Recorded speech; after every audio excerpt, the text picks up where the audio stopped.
G'day, Steve Morgan here, Australian Bass Tournaments. We have finished the Pro Lure round of the Daiwa Bream series. We are at St Helens in the northeast part of Tasmania. And let me say that today was an absolutely cracking day, weather-wise, but also for you, mate. Absolutely. Tournament wins don't come around every event, do they? Nah. I've had a bit of a dry spell. COVID, mate. It's been like two years since we've really been able to give them a proper crack, isn't it? So this has been booked in for us for quite a while, and we were never going to miss it, mate. I've moved mountains to get here. You don't care if work is just falling apart in Sydney. You are just doing it. I'm probably going back to shut it all down and move down here, probably. Mate, you brought in. This is Mark Crompton, by the way. I may not have introduced him. He brought in a 5.5 kilo bag on day one, which is big for St Helens. A more pedestrian, but still a good bag, 4 kilo bag today. When you came in and you weighed those fish, you didn't think you had enough to take the win, but the anglers just fell off one at a time. Yeah, well, I knew it was a tough day today, but I didn't know it was that tough. This morning, my whole game plan was made on the starting line, pretty much. Maybe at the service station. I just thought, I'm boat number one. I know that I can go and fish the bridge up there, and I'm the first one there.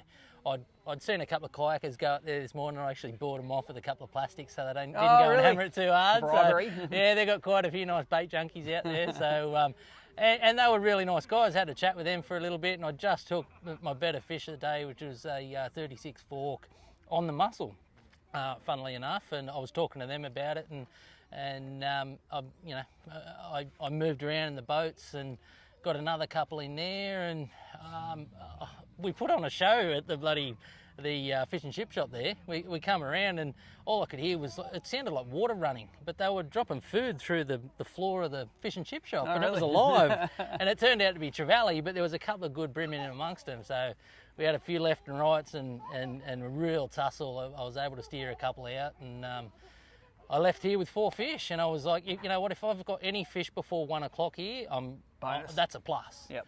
So from there, I went out the flats, no good, and then I went to another spot that I got down the front, and I got my 5th fish, and I was like, okay, now upgrade time. And the upgrades, I got a couple upgrades, but I dropped a couple of really costly fish that I thought that was it. There goes my chance. It's all done. Yep.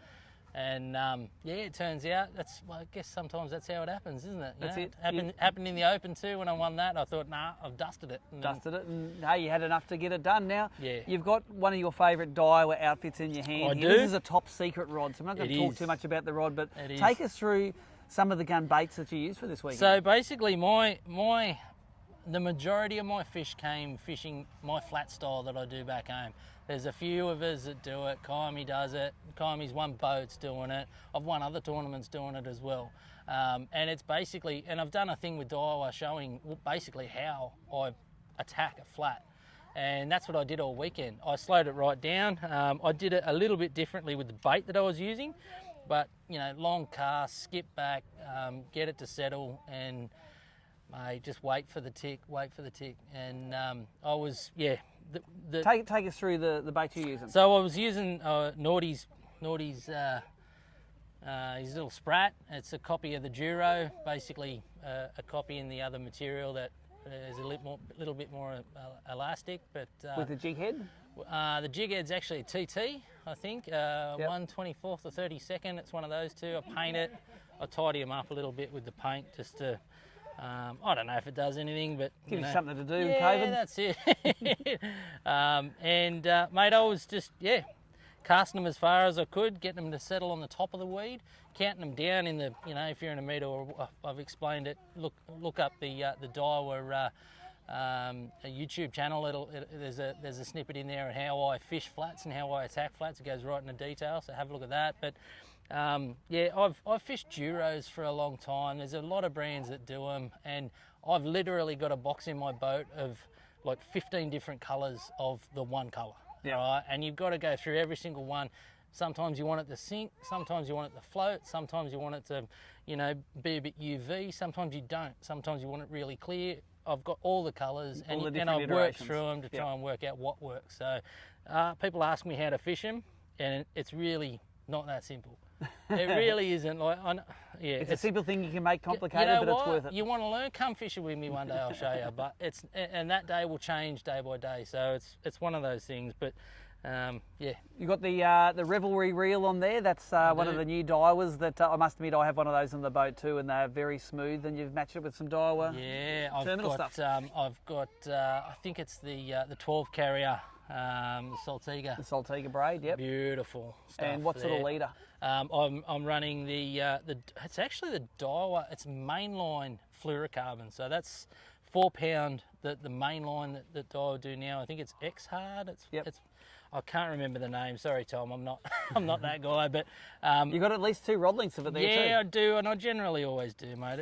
It's more than that. It's down to you know. So there's a fair bit of leader on there, and that stuff. I honestly think that's the best leader, even though it's not a leader, that I've ever used. The 4 pound is a little bit thicker than your standard 4 pound. Yeah, it's got that diameter. Mate, I was showing Byron. He was trying to show me some other leader that he had, and I snapped and I said, that's crap. And I grabbed this stuff and and it cut the crap out of my finger. So I look like an idiot, but anyway, I proved the point. So, but yeah, that's the combo. The ride itself is something I've been trying to get the guys to do for quite a long time. It's really stiff, it's long.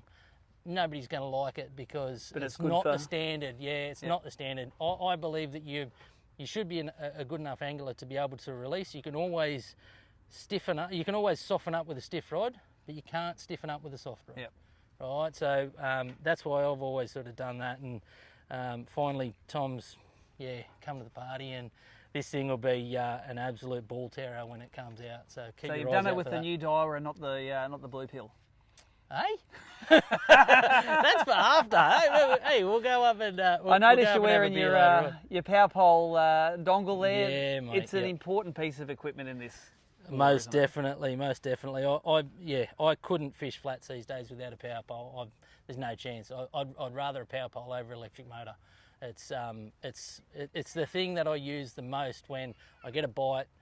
I see something that I like, and I want to try and really break it down. Power poles are down. You can take your time. You can cruise through it, and mate. The guys are so good. Like, I know there's other products on the market now, but you can, if you have an issue with power pole, you get it sorted. You contact them, they are onto it straight away. It's FedExed immediately from America. Oh my God, quick, man. So if anyone has any issues with power pole stuff or any items that they've got questions with, please message me, let me know.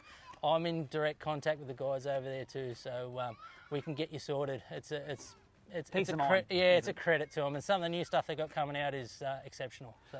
Well, there you go. You rushed to get the new boat on the water. It's on the water now. It didn't sink, and you've got a great Joey Urquhart trophy to put in the cabinet, mate. Tassie's all right. Mate, I've got to say one last thing. My best mate's dad passed away the other day. I found out on the starting line yesterday, and I rang him. We shed a quick tear, but I dedicate the win to John Ross, and Rossi. I can't wait to get home and give you a hug, mate. So it was a tough minute. So. Not being there for you, mate. I'm sorry, mate. When I get home. Cheers. Your mate will be proud of you. Yeah, I hope so. John. Yeah, it's fishing, eh? It's fishing. We love it. That's Cheers. It. Thanks, Cromo. Ta.